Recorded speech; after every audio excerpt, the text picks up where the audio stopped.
Hi guys, today we've got here OPPO Reno12 F and let me show you how to update apps.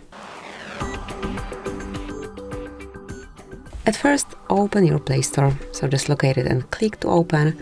As you can see, you need to be connected to your Wi-Fi, so before updating your apps, just connect with your network. Let me just provide the password of the screen.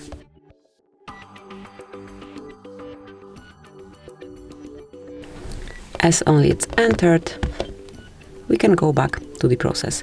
So, as you can see, and the connection is active. Let's open Play Store. And here, mark your account icon in the right upper corner. Select Manage Apps and Device, click on See Recent Updates.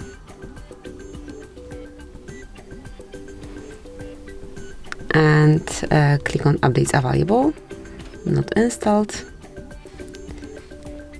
Let me switch them off. And now mark, for example, AliExpress in my case, and then tap on Install to get the latest version. Then you can choose any other app, for example, some game, and then also install the latest version. So this is it. Thank you for watching. Please subscribe our channel and leave the thumbs up.